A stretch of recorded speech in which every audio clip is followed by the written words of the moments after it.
Hi, I'm Claire Varley and welcome back to the home of EDFL Web TV, the Pascoe Vale Hotel.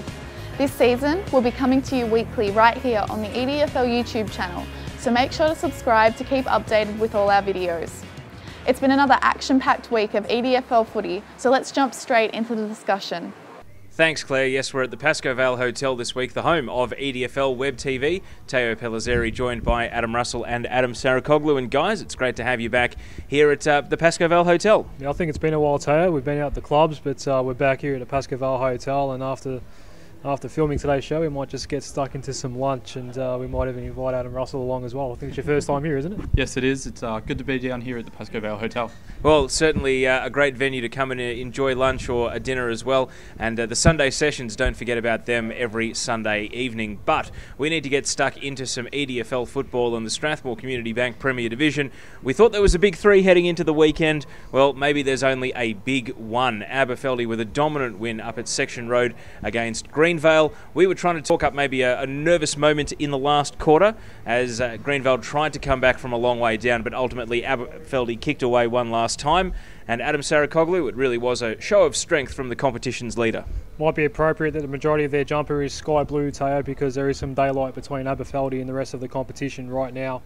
And they certainly proved that on the weekend. To do that without your most damaging player in the entire league, Kyle Reimers, I think there might have been a couple others missing as well, from a side that you would have as their best 22. That's incredible what they did to Greenvale, who were missing a couple as well. We know Brewers in a moon boot at the moment, and a couple others as well that perhaps aren't in the side and running around in there. So they were just unbelievable. They were ruthless. Wayne Patak comes back in after a week in the twos after missing a fair chunk of the season, and he was our best on ground and got named in the best as well.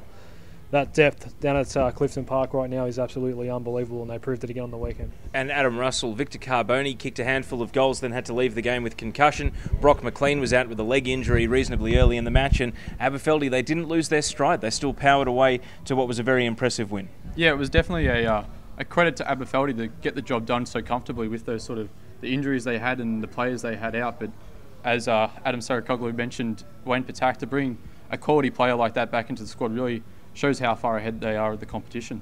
Well, it was a great win for Aberfeldie, and of course they will set sail for September now. Really, it's a premiership or bust for them from here. But what about the defeated Greenvale? We talked them up heading into the weekend. We got a little bit excited. They took until the last quarter to kick back-to-back goals during the course of the afternoon, and they just lacked the scoring power. And Adam, a knee injury to Tom Hill certainly hurt their cause, I should say, ahead of the ball, and they just weren't able to run with Aberfeldie's midfield and be able to stop them. We saw so many slick moves in transition, great passages of handball and quick ball movement from the two Blues, and really it left Greenvale in an unfamiliar position, and Shannon Grant had them in the rooms for a pretty long talk after the match.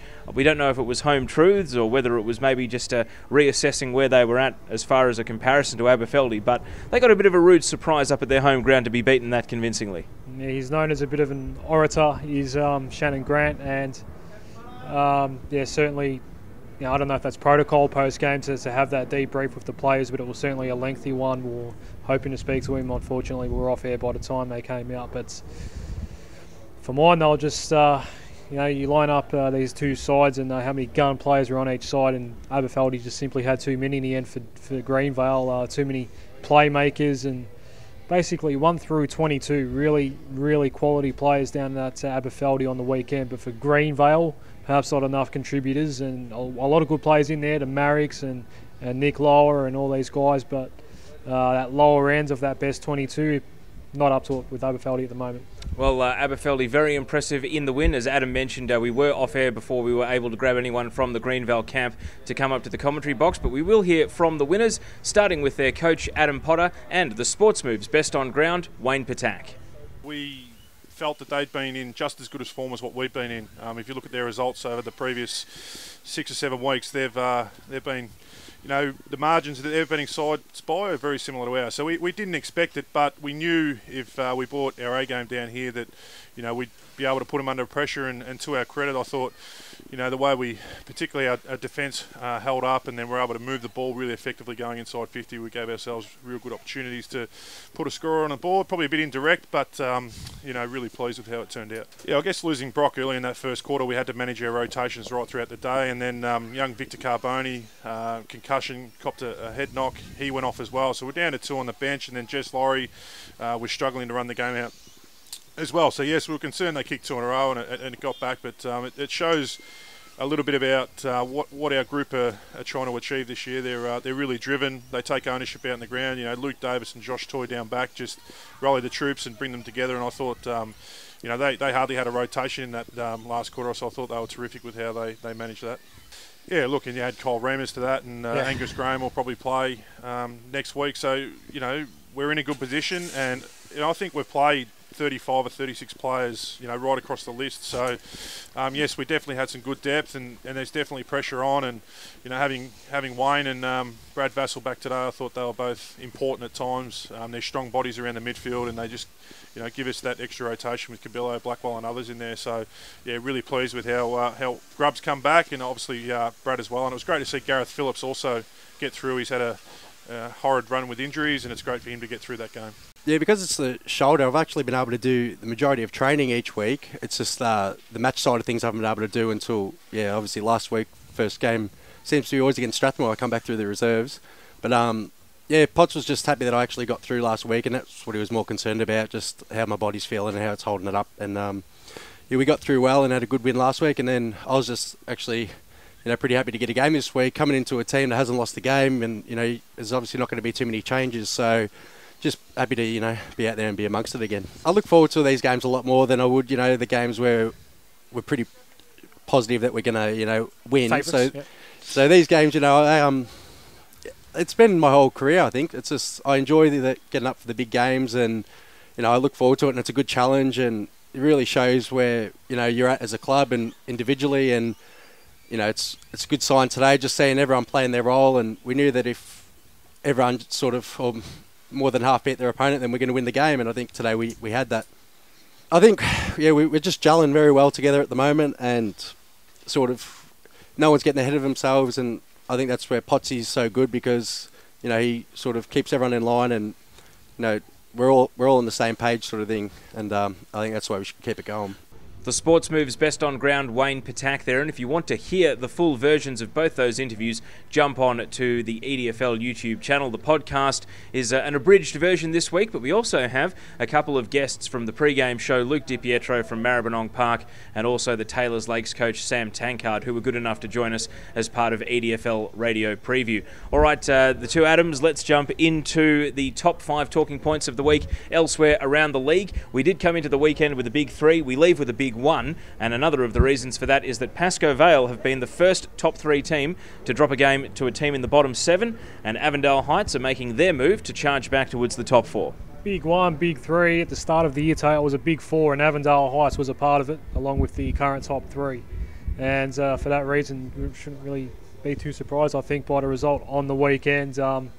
Not relying heavily on Rosenglea either. They got their fair share, but a good spread of goal kickers down at Avondale Heights, and you know, Pascoe had a pretty good side in as well. Not too many names missing from who's been getting the job done there this year as well. So maybe it's just that turning point for Avondale Heights there. I think only a game or 2 out now from the current top 4 with that game in hand. They are back, and whoever wrote them off and said they couldn't play finals now, well, they just might be made fools of by the season's end. Now let's move on to the next big talking point. Adam Russell, you've seen Oak Park in person this year. We're taking the commentary van out there this weekend because we want to see the Kangaroos, and it was a bit of a shock result. They led all day only for Hillside to come back and snare a late draw. Not enough to lift the Sharks off the bottom of the ladder in Essendon Ford Division 1, but a great result. How disappointed would Oak Park be that they've let slip a great chance to reinforce their standing in the top 4? Yeah, I think they'd be relatively disappointed to let that one slip. They had the opportunity to secure themselves in that top 4 position, but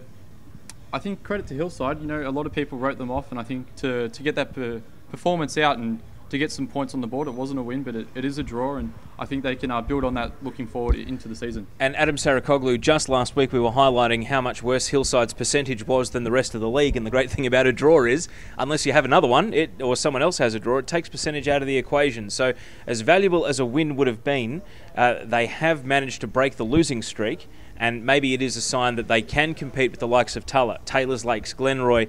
They are able to get more wins in the back half of the season. Well, there has been another draw in Essendon for Division 1 this year, Teo, but they're between two teams higher up on the ladder, so that probably will be an advantage for Hillside going forward. It can be a disadvantage as well, though, if you're down 2 points at the end of the year and still have that superior percentage against someone else, if they manage to boost that somehow, and all of a sudden the draw could be what sends them down. But yeah, good to be able to get at least a couple of points out of that one, some confidence maybe. But yeah, I think the question marks are well and truly on Oak Park now, and we'll find out just where they're at this weekend.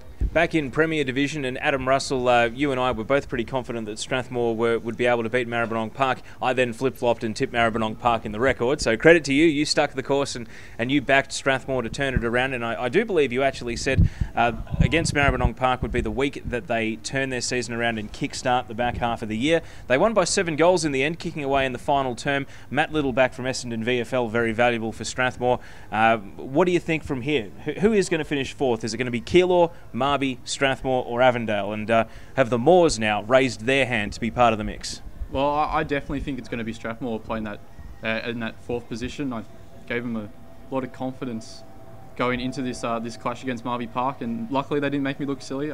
I saw them the week before against Aberfeldie and they looked very impressive, so I think there was no surprises there for mine. Adam, when at Saricaoglu, when the around the ground scores came through at three-quarter time, we thought it was going to be a grandstand finish. Instead, Strathmore had the scoring power to get away in the end. Pretty bad blow for Marby. Their percentage obviously means that they have to win 1 game extra than everyone else to get into that top 4, and the head-to-head battles are crucial. They're now zipping 2 against Strathmore for the year. They're going to have to win their way in by getting the wins off Keilor and Avondale.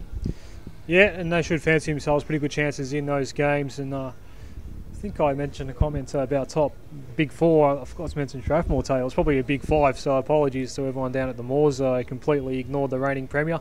But yeah, well done. And Matt Little, obviously a massive impact for him. But again, you know, his availability is going to be an issue because obviously being the GM of a VFL team that's directly AFL aligned is a very difficult job in itself. So I know Essendon VFL had to bye this weekend, so that's why he was available. But yeah, just looking for those other guys that can step up as well for Strathmore. They've had the depth in the past. We've questioned it a little bit this year. They've just got to keep unearthing these guys and just, you know, complementing what's already there, which is a very good list.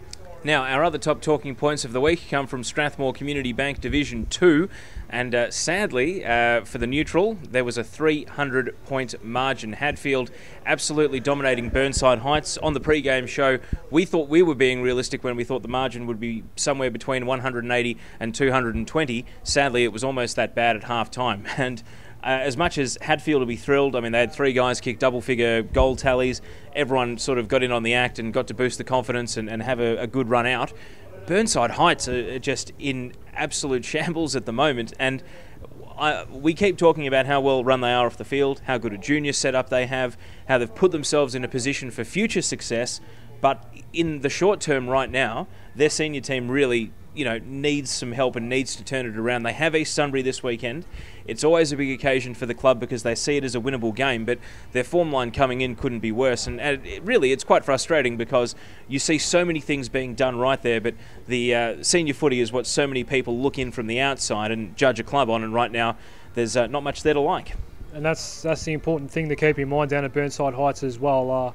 Now we can cop 100-point losses, maybe 150 points against the better sides in the competition, but 300 is simply not acceptable in any circumstances, no matter even how many injuries you've got and just, you know, how stretched for depth you are at senior level. It's not good enough. And you're right about the, you know, the junior side of it as well, Teo, looking up to the seniors. And there are a lot of picky parents out there, Teo, who will send their kids to clubs in higher divisions and clubs that are doing better at senior level than others, and that could be an issue down the line for Burnside Heights, where the senior team needs to start being a lot more competitive. I know a lot of people tend not to view the junior and senior entity as a marriage as such in terms of the on-field success, but trust me, it does have an impact, and they probably want to start gaining some more respect quickly, because 300 plus, I think 54 goals in the end kicked against them. Absolutely not good enough, and trust me, if that keeps happening, it will have an impact on your junior numbers. Well, see, I'm going to go with the counter-argument there, Adam. I'm going to disagree. I think anyone who Googles Burnside Heights Football Club, goes to the club website, Facebook, Instagram, sees the amount of work they put in behind the scenes, the videos they post to the juniors singing the song, the great galleries of pictures from junior games that they do to promote and show how fun junior footy is. I mean, I think they can weather the storm here with the senior team. I feel more for the senior players. It's the 22 guys that have to take the field and go through it during the weekend. They're the ones I feel for. I'm not so worried about the junior side of things. I think a lot of people, I think anyone who makes up their mind which club they send their juniors to based on how the senior team is going is kind of comparing apples with oranges. I would like to think that Burnside Heights, the club, won't be hurt, but I do feel for the guys that are in the seniors right now on the end of these heavy defeats. Adam Russell, you've seen Hadfield this year. The broadcast van is edging its way closer to Martin Reserve. We might be there in a couple of weeks' time, depending on how the form line goes when they take on Moonee Valley. Are you surprised that Hadfield won by so much, or is this really the sort of gap that we can expect between the top and the bottom of Strathmore Community Bank Division 2? Look, I think a 300-point margin is going to shock anyone, but I think the way Hadfield go about their footy, they're a very impressive side. They've got a lot of strong players in that team, and unfortunately Burnside, they do a lot off the field, and that doesn't win you football games, and it doesn't even help your margins sometimes. So I think disappointing for Burnside Heights, but I think Hadfield, they're a very strong team, and they'll quietly fancy themselves heading towards finals. And the final talking point of the big issues this week is also in Strathmore Community Bank Division 2, and it concerns Roxburgh Park versus Moonee Valley. This one was a very surprising score. The game was running late because there was I think a spectator got injured during one of the quarter breaks out on the ground, so the scores were coming through about 15 minutes behind all the others, and Moonee Valley were absolutely strangling Roxburgh Park at three-quarter time. It held the Magpies to just 3 goals for the afternoon, and then Roxburgh Park more than doubled their score in the final quarter, squeak over the line by less than a kick, and Moonee Valley are left frustrated because Roxburgh Park is now in the box seat to finish second and get the double chance. But Adam, you called Moonee Valley as a great chance to beat the Magpies last weekend, and I get the feeling that if these two meet in a preliminary final later in the season, we may see something similar, a game that comes down to the last kick of the day. Yeah, it's a clear 2 and 3 in the competition behind Hadfield at the moment, these two. Don't have exact numbers on me, Teo, but I had a quick look at the side that ran out for Roxburgh Park on the weekend, and there were actually quite a few changes from the. There were. I think 5 of the goals. I think 5 out of 8 goals for the weekend were kicked by guys who weren't in the team last week, and Jaden Walker wasn't part of the 22. I found that surprising, especially considering the warm down that we saw post game from Roxy. But that's okay, and they still got the job done. And again, probably proves that they've got some depth down there, which is really important, especially in Division 2, where we know the spread of quality players is not as obviously widespread as the higher divisions. So the fact that Roxy do have other guys to rely on other than a base 20-odd is a really promising sign going forward. Well, guys, those are the big talking points around the EDFL this week. Don't forget the broadcast van is out at JP Faulkner for the first time in a couple of years. It's Oak Park taking on West Meadows this weekend. Subscribe to the EDFL YouTube channel. As soon as the weekend preview is up, you'll get a little notification telling you to click through and have a watch right here at the Pascoe Vale Hotel, the home of EDFL Web TV. Stick around for the preview video, but that's it for the Round 10 wrap. That's it for this edition of EDFL Web TV. Make sure to subscribe to this channel for more updates. I'm Claire Varley, and we'll see you back here at the Pascoe Vale Hotel soon.